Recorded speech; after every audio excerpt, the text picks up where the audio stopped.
Thank you, Flora. Thank you for the organizer to have invited me. So my talk will be congenital fibrinogen disorders.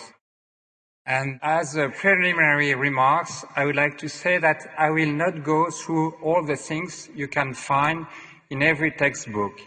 And also in hemophilia in November 28, there was a full article on all rare bleeding disorder, including fibrinogen disorder. And that was the same in a seminar thrombosis and hemostasis in June 2009.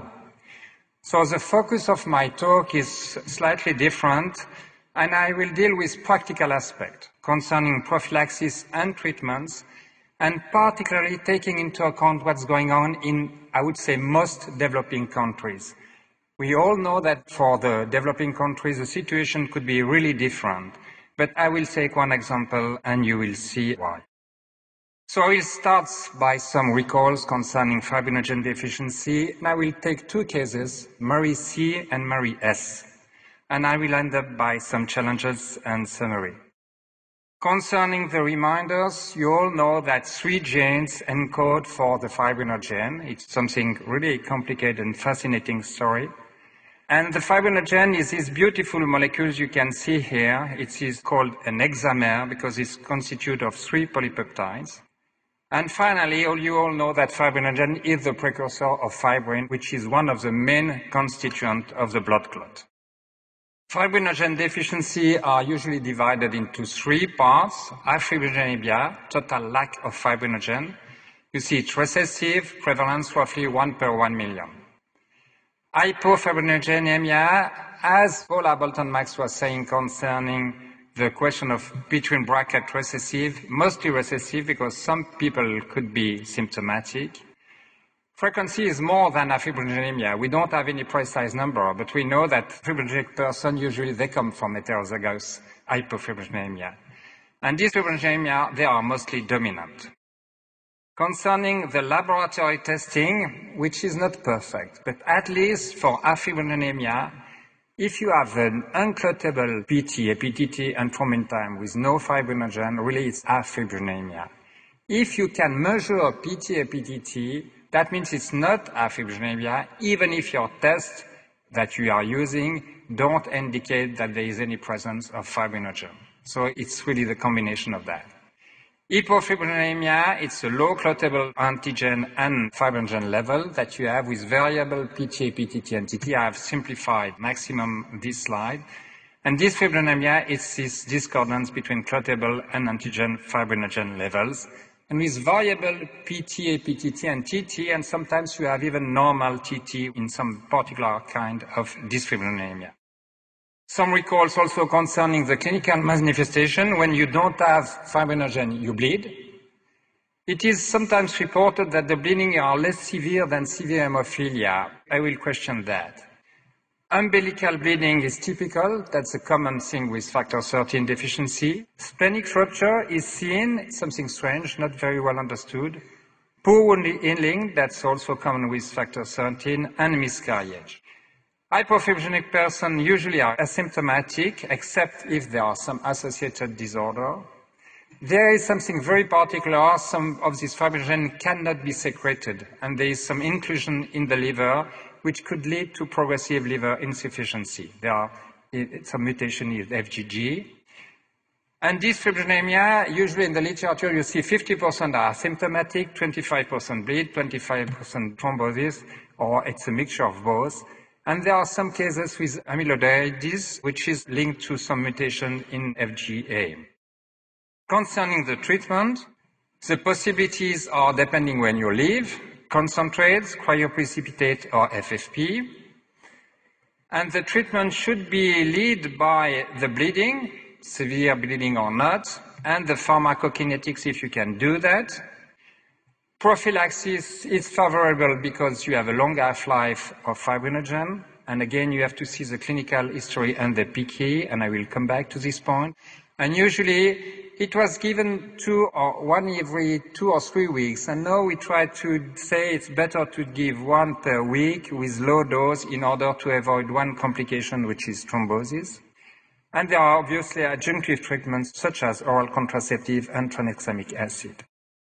So now Marie C. and Marie S. Two young girls. These two young girls are 2 years old. They have started by having umbilical stump bleed, easy bruising, and both have muscle hematoma. Since we are speaking about fibrinogen, you guess that they will have a problem with fibrinogen. Diagnosis and treatment. But the story is completely different because Marie C. is Marie from Cameroon and Marie S. is Marie from Switzerland.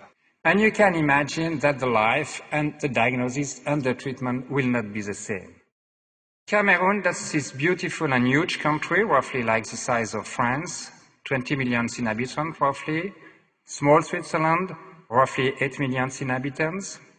Life expectancy is 30 years of difference, 50 years, 80 years. The impressive infant mortality in the 21st century. The gross domestic product per capita below 2,000, like what was pointed by Mark Skinner in the first lecture. You see Switzerland. You see that 1 every 2 persons is below the poverty line, but still, in Switzerland, this rich country, still 7% of the persons live below the poverty line, with different number, obviously. And there is no health insurance in Cameroon, and it's compulsory in Switzerland. So Marie C., she was born 200 kilometers from the capital, which is Yaoundé. In her family, 6 siblings, 3 died from bleeds. Parents are cousins. There is no diagnosis till now. She was born close to Geneva. She's the first child, no consanguinity, and she has an access directly to the diagnosis, and she had afibrinogenemia, and she has afibrinogenemia. And to recall, when I talked that in the family of Marie C., among the 3 siblings, 3 were dead, when you see the first description, already in 1945, and it's a beautiful description because everything is almost there, an hemorrhagic tendency from birth, easy bruising, sometimes consanguinity, a poor prognosis. 8 out of 4 patients died in childhood. And in the collection from Iran, from Italy, from many parts of the world, I mean, there are clearly, we have all some certain bias in the population we are dealing with, if there is no fibrinogen around. In all cases, an absolute afibrinogenemia, an absence of clotting in coagulation test, as I just showed you. So the main question for the parents of Marie C. and Marie S. are slightly different. For Marie C. is to get a diagnosis for Marie C. for the child, but also to get some money to go to Yaoundé and to perform tests. Marie S. parents have immediate access to internet, and the question for them is the genetics, if they want to have another child. And concerning the treatment, are any treatment available in Cameroon? And for Marie S., which is the best treatment, and which are the complications of the treatment? So if we start by Marie S., and the first question about genetics, is genetics worthwhile concerning afibrinogenemia? There are many mutations which are described, and again, it's not the topic of my talk, and you can find in the literature, and constantly there are new mutations which have been described either for afib, hypofib, or dysfib, or hypodysfibrinogenemia, which is another problem. And I would say that worthwhile, yes, for research purpose, and we receive many samples like other places from all the world, and Margaret Nerman, who works with us, is trying to do correlation between the mutation and the expression of the mutation. For the treatment of afibrinogenemia, I would say no, roughly. I mean, concerning, there is no clear genotype, phenotype, description, no clear relationship between both, till now, I would say. For dysfibrinogenemia, yes, clearly yes. I mean, when we have a person with a dysfibrinogenemia, we try to find out if there is a mutation and if this mutation is partly linked to risk of thrombosis. It could be amyloidosis also. So the way we process, usually, I mean, till now it has changed a little, but we go to the main mutation that we know, and we start by this mutation, and next we go by a complete sequencing if necessary. And concerning impure fibrinogenemia, we try to find out that if there is this rare case with inclusions in the liver. Important also and crucial, and I show voluntarily a question in Palestinian family. Again, I mean, it's a World Hemophilia Congress here. Prenatile diagnosis for this family was clearly important, and to know that changed also the approach of the situation. The treatment for Marie, the privileged one in Switzerland, treatment, complication, and prophylaxis. There are many products which are available. I mean, that slide which was done in 2008, here we have to change clotagen by clotafact, which is a new product. But there are products available, and so it's possible to have excellent concentrates which are on the market. And you see, for example, in this concentrate, and I just show this slide in order to say that the importance of the pharmacokinetics, to see that the half-life could be different, and I will show you next the story. You see the area under the curve, etc., etc. I mean, it's important. All these parameters, it's not just for pharmacokinetics, just for state of the art. I mean, it's really depending on the situation you want to address. It's important to know the peak level, the trough level, etc., which is not the same in prophylaxis, in treatment, etc. But I draw your attention on that. I mean, if you are below 16 years old, or if you are more than 16 years old, you see that the clearance, as you know, is different, and the half-life is different also. So you have to take that into consideration when you seek, for example, to prophylaxis for the young persons with lack of fibrinogen. What about the prophylaxis for MARI-S? And that's a very difficult question. I mean, when do we start? Do we start? Do we wait on demand versus prophylactic for, let's say, a young girl as MARI-S, 2 years old, and what is the appropriate time to start? It's logical. I mean, you lack fibrinogen, you give fibrinogen, and the problem is resolved almost. But there is a burden with that. Venous access. I will come back to the risk of thrombosis. You have always some allergic reaction, potentially. With the concentrates available, I mean, there is almost no risk of transmission, but you never know. The development of inhibitors is very scarce. I mean, there are 2 or 3 cases which are well known or relatively well known in case of afibrinogenemia, but it's usually not a problem, and the cost, obviously. Concerning thrombosis, that's a frightening problem in afibrogenic person. I mean, thrombosis can be very severe, can be fatal. They can occur in absence of any treatment, even in some patients with afibrinogenemia. And the treatment becomes very difficult because at the same time, you have to anticoagulate the person and you have to give fibrinogen. So that's a real problem, and there are many explanations around that. I will not go to the pathophysiology, but just to recall you that fibrin was called antithrombin 1 because fibrin trapped the thrombin. And these persons, afibrogenic persons, they produce normally thrombin, and even more than, if you see that here, F1+2, if I can see that, without any treatment, F1+2 is there. And with treatment, you normalize almost F1+2, which says that there is a kind of hypercoagulate state. They produced also, if you can see here, they can do platelet clots, that's on a collagen matrix. And with fibrinogen, they are tending to do clots more than the normal control. But these clots with platelets are very loose and prone to emboli. So there have been some recommendations concerning afibrinogenemia, and that was based on a work done in many situations, many rare bleeding disorders. And what these authors suggested, they were saying that the role of primary prophylaxis is unclear. But given the potentially devastating consequence of intracranial bleeding, secondary prophylaxis following ICH is recommended. Following ICH. Do we have to wait to an intracranial bleeding? And they propose some dosage. And this paper from Italy says that in this retrospective study of 36 CNS bleeds, that we would recommend that not only should patients who have experienced CNS bleed be placed on long-term prophylaxis, but also that some of the most severe rare bleeding disorders, fibrinogen, factor 10, factor 13, may require early prophylaxis treatment to prevent CNS bleeding. And if you have a child who has an afibrinogenemia and you think that the risk is to have a CNS bleed, clearly, I mean, probably you would like to start prophylaxis before that.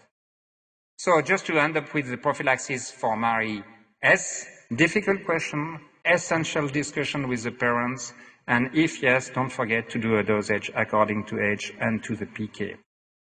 And for Marie, Cameroon, what do you do? Which treatment and about the complications? She was able to come to Yaoundé, and Yaoundé is now able to perform the diagnosis. There is no concentrate. There is no cryoprecipitate. So the only possibilities is, if there is not a gift, would be FFP. But you can imagine in a country like sub-Saharan countries where the huge prevalence of HIV, I mean, the risk you have, fluid overload, which is really problematic, the question of freezing, etc., and all the complications. And the price, which is not trivial at all in this country, $20 US for one FFP. Prophylaxis, just forget it. I mean, it's not possible. So what you can do is to give some advice that you do anyway. And you can maybe use tranexamic acid, which is a good drug for this kind of country. And one box of 20 tablets costs $10 still. And hemostatic agents could be used also. And just to generalize the story concerning women, and it was alluded in the two previous talks, I mean, women are particularly affected with this disorder, and in poor countries is particularly problematic. Menometrorrhagia, that's a leading problem, hemoperitoneum, and concerning fibrinogen deficiency, as you know, if you don't have any fibrinogen between the 4th and 6th weeks, usually you lose your pregnancy, so you need to give fibrinogen. If not, it's not possible. Oral contraceptive and tranexamic acid are useful. For the fibrinogen, the concentrate, what we aim is to have more than 1.5 grams per deciliter during pregnancy, and at delivery around 2 grams per liter. And be careful with some women with hypofibrinogenemia. Some of these women without fibrinogen, they are not able to have a normal pregnancy, and there is a big caveat of postpartum hemorrhage in these women. I just show you this paper and the peak and trough level in the 3rd trimester of this person who have successful pregnancy in case an fibrinogen person. And this paper from England, what they have shown was the use of fibrinogen during pregnancy. And they end up by 13 grams per week. And if you do the total of that, it costs roughly between 80 and 90,000 euros. So you can imagine if you are in not, let's say, rich country, it's just not possible to maintain a pregnancy if you don't have any gift. So I will end up by some challenges and summary. Challenges for the two family and for their caregivers. For Mary C, like Mary S, is to find contacts. I mean, when you have a family with any kind of rare bleeding disorder, you would like to find people with the same problem where you can share your problems, and associations are really crucial importance. She would like to know where to go in case of medical problems and to get products. And Maria's parents are really willing to know which are the new studies going on, where we are, which are the new products maybe, and is it possible to cure Maria's.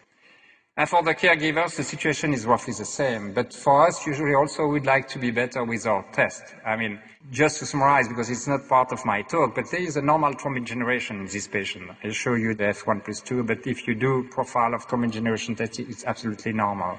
And it's very difficult to discriminate the patient with plus or minus by saying that he will get more or less thrombosis.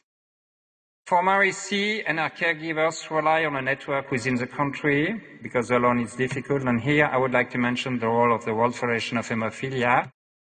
Paula Bolton-Max, who was the first speaker, is the chairman of this committee. You see that Flora Pavandi is also in this committee, and there are many persons in the Rare Bleeding Disorder Committee. And now this cryoprecipitate is admitted in Egypt, and the National Health Insurance have approved it. There is a registration in progress in Saudi Arabia and Jordania. And you can see on the bag here the fibrinogen content, which is very important, 1,400 milligrams. So that's a possibility, and that's the things we are thinking, for example, for countries like Cameroon. For Marius, new studies, new products, and cure, I would like to mention the fantastic work done by our chairman of today, Flora, and many publications that she has done. But with the group of European Network for Rare Bleeding Disorder, they have tried, in order to progress, to propose a classification and to see if there is a correlation between the level of factor for any of these rare bleeding disorder, and with this type of classification, grade 1 will be bleeding with occurring after trauma or drug ingestion, and grade 3 bleeding the most severe bleeding. And if I just mention the fibrinogen, you see that if you are around 100 milligrams per deciliter, you are roughly asymptomatic. And you see that it's more and more severe if you have no factor. There is a huge confidence interval. But that's this type of studies, collaborative studies, which will bring progress and answers to parents of Mary C as for Mary S. There is right now, I saw that very recently, a recombinant product for fibrinogen. I know other firms who are working on this fibrinogen. This one is a study which is in vitro in the case of surgery. It's not for congenital fibrinogen disorder because the market now for fibrinogen is surgery and all around surgery. As you know, in factor 13, that's the same story. But we take advantage of that. And this recombinant product could be useful for our patients. And what about gene therapy? You know that hemophilia is a paradigm for that. Hemophilia B, okay, hemophilia A coming. Big hope, particularly for poor countries. When you can't afford any product, which is a situation in many sub-Saharan countries, for example, in Africa and other places in the world, you really hope that one day you'll be able to cure with, let's say, not such a huge amount of money as this patient. So it's not for tomorrow. People are working on that. So in summary, I have tried to show you that it's, as you know, fibrinogen disorder are heterogeneous conditions. Tests are imperfect, in order to really predict which complication you have, and particularly with the fear of thrombosis, but there are progress around that. Concerning the treatment, they should be individualized on the basis of familial and personal bleeding history, associated clinical conditions, sometimes mutations, true for dysfibrinogenemia, for example, complication of treatment, substitution, familial point of view, essential, and resource availability, that was the aim of my talk. And this international collaboration is essential. And I will end up by 2 slides. The first one, I understood really what was going on in a fibrogenic person with the training we had for many years with Lebanon, and Claudia Kayat and Solange Sacker and many fantastic persons were there. Because in the Bekaa Valley, for example, there are many persons living without any fibrinogen and having all the complications I have described concerning Mary C, for example. And the situation has really completely changed to the work of this Lebanese association. So I would like to thank them. And I would like to thank them also. The training we have with the Cameroon, Assad Afar is one key person in all this training. You can see now the training between the Swiss association and the possibility to do diagnosis. Here you have Professor Dorembaya, Claude Taillou, and Sylvie Moudou, people working, some gifts, some machine. And that's the end of my talk. Thank you.